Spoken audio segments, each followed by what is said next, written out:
Hey guys, welcome back. അപ്പോൾ സാംസങ്ങിൻ്റെ S25 എങ്ങനെയുണ്ട്, എന്തൊക്കെ മാറ്റങ്ങളാണ് പുതുതായിട്ട് വന്നത്, അതാണ് ഇതിൽ മെയിനായിട്ട് പറയുന്നത് ഈ ഒരു വീഡിയോയിൽ. അപ്പോൾ നമ്മുടെ ചാനൽ ആദ്യമായിട്ട് കാണുന്നവരാണെന്നുണ്ടെങ്കിൽ കണ്ടിട്ടും സബ്സ്ക്രൈബ് ചെയ്യാൻ വിട്ടുപോയിട്ടുണ്ടെങ്കിൽ ഇപ്പോൾ തന്നെ സബ്സ്ക്രൈബ് ചെയ്ത് സപ്പോർട്ട് ചെയ്യുക. 8000 സബ്സ്ക്രൈബേഴ്സ് ആവാനായിട്ടുണ്ട്. വീഡിയോ ഇഷ്ടപ്പെടുവാണെങ്കിൽ നിങ്ങൾ ചാനൽ ഇഷ്ടപ്പെടുവാണെങ്കിൽ മാത്രം ചെയ്താൽ മതി, അല്ലാതെ ചെയ്യണമെന്ന് ഞാൻ പറയുന്നില്ല. അപ്പോൾ ഫസ്റ്റ് ഓഫ് ഓൾ ഈ ഒരു ഫോൺ രണ്ട് വേരിയൻ്റായിട്ട് വരുന്നുണ്ട്. ഒന്ന് ബേസ് മോഡല് 12GB 64GB ആണ് ബേസ് മോഡലായിട്ട് വരുന്നത്. 8GB റാം വേരിയൻ്റൊക്കെ ഒഴിവാക്കിയിട്ടുണ്ട്. നല്ല കാര്യം. അതിൻ്റെ പ്രൈസ് 80,999 രൂപ, 81,000 രൂപയാണ്. കഴിഞ്ഞ വർഷത്തെ S24 ലോഞ്ച് ചെയ്ത പ്രൈസ് 75,000 രൂപയാണ്. ഇപ്രാവശ്യം 81,000 രൂപയായിട്ട് മാറ്റണം. അതായത് iPhone 16 കാട്ടിയും പ്രൈസ് കൂട്ടി. ബട്ട് 12GB റാം വേരിയൻ്റ് വരുന്നുണ്ട്, 256GB സ്റ്റോറേജും വരുന്നുണ്ട്. സോ അതുകൊണ്ട് തന്നെ അത് എനിക്കൊരു ഓവർ പ്രൈസ് ആയിട്ട് തോന്നിയിട്ടേ ഇല്ല കേട്ടോ, കാര്യമായിട്ട് പറയാമെന്ന്. കാരണം കഴിഞ്ഞ മോഡലാണെങ്കിൽ 8GB റാമേ ഉണ്ടായിരുന്നുള്ളൂ, 128GB സ്റ്റോറേജ് വേരിയൻ്റെ പ്രൈസാണ് 75,000 രൂപ. അതിൻ്റെ ഒരു 256GB സ്റ്റോറേജിൻ്റെ പ്രൈസ് 80,000 രൂപയാണ്. അപ്പം 1000 രൂപ നമ്മൾ കൂടുതൽ കൊടുക്കുന്നുണ്ട് ഇപ്രാവശ്യം. ബട്ട് 12GB സ്റ്റോറേജ് കിട്ടുന്നുണ്ട്. സോ അതൊരു വലിയ ഓവർ പ്രൈസ് ഒന്നും അല്ല, നോർമലി നല്ല കുഴപ്പമില്ലാത്ത നല്ല പ്രൈസ് പോയിന്റ്. എന്നാലും കമ്പയർ ചെയ്യുന്ന സമയത്ത് iPhone 16 ആയിട്ട് പൈസ കൂടുതലാണ്. ഒരു 1000 രൂപയുടെ അടുത്ത് പ്രൈസ് iPhone 16 ആയിട്ട് കമ്പയർ ചെയ്യുമ്പോൾ കൂടുതലാണ്. എന്തായാലും കുറവാണ് വേണ്ടത്. സോ സാംസങ് ആണ് ഇവിടെ ലീഡ് ചെയ്തിട്ടുള്ളത് പ്രൈസ് കൂടിയ കാര്യത്തിൽ. എന്താ വായിന്ന് കിട്ടുന്നില്ല.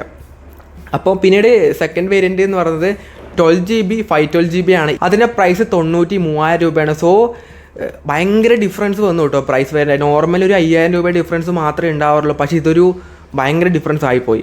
ബട്ട് 10,000 രൂപയുടെ ഇൻസ്റ്റൻറ്റ് ബാങ്ക് ഓഫർ വരുന്നുണ്ട്. അതായത് HDFCയുടെ ക്രെഡിറ്റ് കാർഡിലാണ് ഈ പറഞ്ഞ 10,000 രൂപയുടെ ഒരു ഇൻസ്റ്റൻറ്റ് ഡിസ്കൗണ്ട് വരുന്നത്. സോ 10,000 രൂപ കുറഞ്ഞ് കിട്ടും ഫോൺ വാങ്ങുകയാണെങ്കിൽ. ഈ ഒരു കാർഡ് യൂസ് ചെയ്ത് ആരെങ്കിലും കയ്യിലൊക്കെ ഉണ്ടെങ്കിൽ വാങ്ങിച്ചൊക്കെ യൂസ് ചെയ്തോ, നിങ്ങൾക്ക് 10,000 രൂപ ഡിസ്കൗണ്ട് കിട്ടും.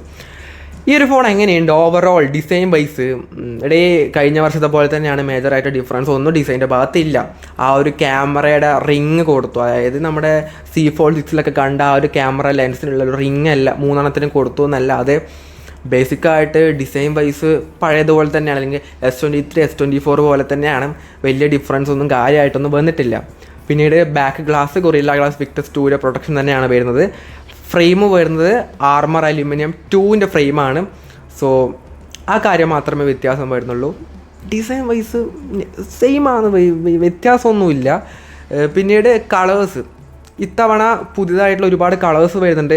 ഐസി ബ്ലൂ വരുന്നുണ്ട്, മിൻറ്റ് വരുന്നുണ്ട്, നേവി വരുന്നുണ്ട്, സിൽവർ ഷാഡോ എന്ന് പറഞ്ഞ കളർ കൂടെ വരുന്നുണ്ട്. അത്യാവശ്യം എല്ലാം നല്ലൊരു പുതിയ കളേഴ്സ് തന്നെയാണ്, കുഴപ്പമൊന്നുമില്ല പറയാൻ വേണ്ടിയിട്ട്.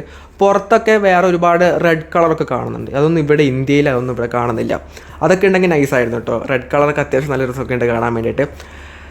അതാണ് ഡിസൈനെ പറ്റി. ഇനി വെയിറ്റ് ആൻഡ് തിക്നെസ്സിനെ പറ്റി പറയുകയാണെങ്കിൽ 162 ഗ്രാം വെയിറ്റും 7.2 mm തിക്നെസ്സും വരുന്നുണ്ട്. അത്യാവശ്യം വെയിറ്റും തിക്നെസ്സൊക്കെ തന്നെ കുറച്ച് കുറഞ്ഞിട്ടുണ്ട്. അത്യാവശ്യം ഇപ്പോഴും ഇതൊരു എന്താ പറയുക, ഒരു കംഫർട്ട് ലെവൽ, അല്ലെങ്കിൽ കയ്യിലൊക്കെ ഹോൾഡ് ചെയ്യാനും എടുത്തുകൊണ്ട് നടക്കാനും ഭയങ്കര തിക്നെസ്സും വെയിറ്റൊക്കെ കുറഞ്ഞൊരു മോഡലാണ്.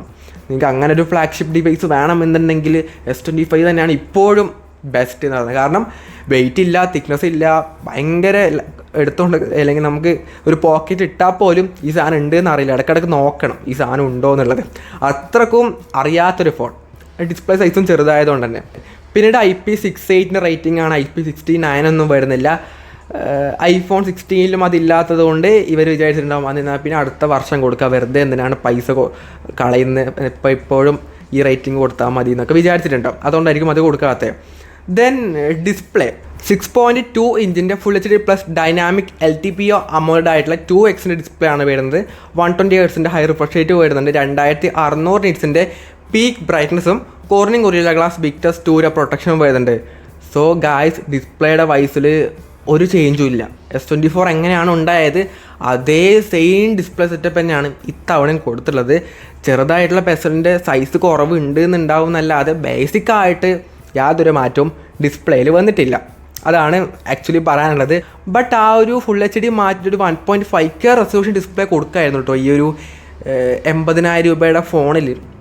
ബാക്കി എല്ലാ, അതായത് സാംസങ് ഐഫോണൊക്കെ ഒഴിച്ച് ബാക്കി എല്ലാവരും ഒരു 50,000 രൂപ തൊട്ടന്നെ ഇപ്പോൾ 50,000 രൂപയല്ല 25,000 രൂപ തൊട്ട് തന്നെ 1.5K റെസൊല്യൂഷൻ കൊടുക്കുന്നുണ്ട്. അപ്പോൾ സാംസങ് ഇനി അടുത്ത വർഷമെങ്കിലും കൊടുക്കണം കേട്ടോ. ഇത്രയും പൈസയുടെ ഫോണായി, ഇനിയെങ്കിലും ആ ഒരു ഫുൾ HD ഒഴിവാക്കേണ്ട ടൈം ഒരുപാട് സമയം കഴിഞ്ഞു.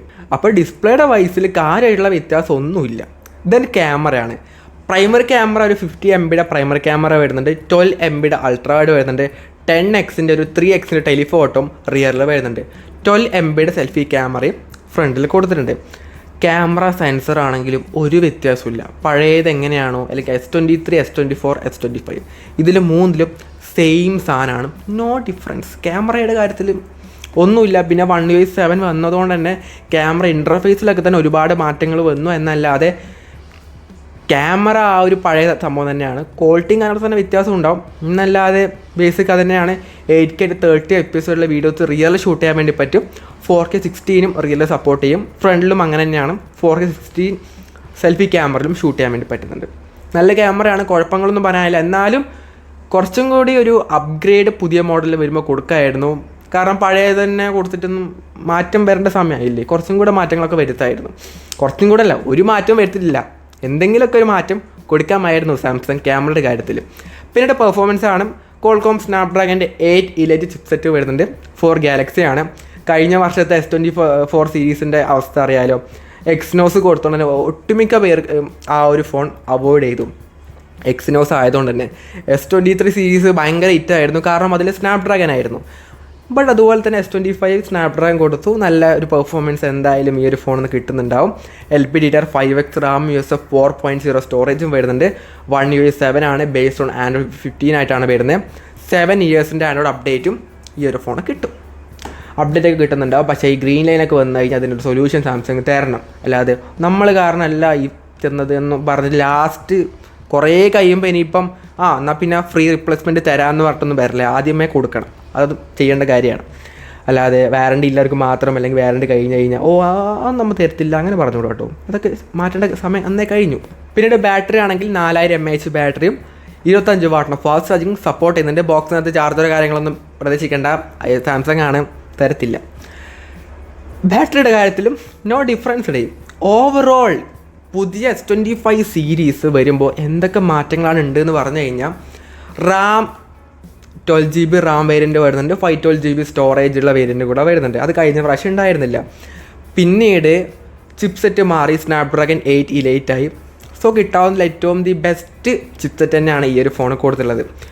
ബാക്കിയൊക്കെ പിന്നെ OneUI 7 ആയതുകൊണ്ട് തന്നെ അതിൻ്റേതായിട്ടുള്ള ഒരുപാട് AI ഫീച്ചേഴ്സൊക്കെ തന്നെ ഈ ഒരു ഫോണിൽ വരുന്നുണ്ട്. അപ്പോൾ AI ഫീച്ചേഴ്സ് എന്തൊക്കെയാണ് വരുന്നതെന്നുള്ള അറിയണമെന്നുണ്ടെങ്കിൽ നമ്മൾ പ്രീവിയസ് ആയിട്ടൊരു വീഡിയോ ചെയ്തിട്ടുണ്ട്, അതായത് അൺപാക്ക്ഡ് ഇവൻറ്റ്. അതിൽ എല്ലാ AI ഫീച്ചേഴ്സും ഇൻക്ലൂഡ് ചെയ്തിട്ടുണ്ട്. അപ്പം കാണണമെന്ന് അല്ലെങ്കിൽ അറിയണമെന്നുണ്ടെങ്കിൽ അത് പോയിട്ട് നോക്കാം. അപ്പോൾ അങ്ങനെ ഒരുപാട് AI ഫീച്ചേഴ്സ് വന്നു എന്നല്ലാതെ ബേസിക്കായിട്ട് ഒന്നും മാറിയിട്ടില്ല. ക്യാമറ റിങ് ഒരു സ്റ്റൈൽ ചെറുതായിട്ടൊന്ന് മാറ്റം വരുത്തി എന്നല്ലാതെ ഒരു മാറ്റം ഇല്ലടി. പൈസ അല്ലേ, ഒന്നുമില്ല, ഒന്നും മാറ്റമില്ല. ഇനിയിപ്പോൾ S23 ആണോ S24 ആണോ യൂസ് ചെയ്യുന്നുണ്ടെങ്കിൽ ഇതിലേക്ക് അപ്ഗ്രേഡ് ചെയ്യേണ്ട ഒരാവശ്യമില്ല. അതാണ് നോക്കേണ്ട കാര്യം. ഒരാവശ്യമില്ലെങ്കിൽ ഇപ്പം ഈ ഒരു ഫോൺ 81,000 രൂപയ്ക്ക് പോയി എടുക്കണമെന്ന് ഞാൻ പറയില്ല. പിന്നെ ഓഫറൊക്കെ വരുന്ന സമയത്ത് എന്തായാലും ഈ ഒരു ഫോണിൻ്റെ പ്രൈസ് നല്ല രീതിയിൽ കുറയും. അപ്പോൾ പോയിട്ട് വാങ്ങിച്ച് കഴിഞ്ഞാൽ നിങ്ങൾക്ക് അത്യാവശ്യം നല്ല വേർത്തായിട്ട് കിട്ടും.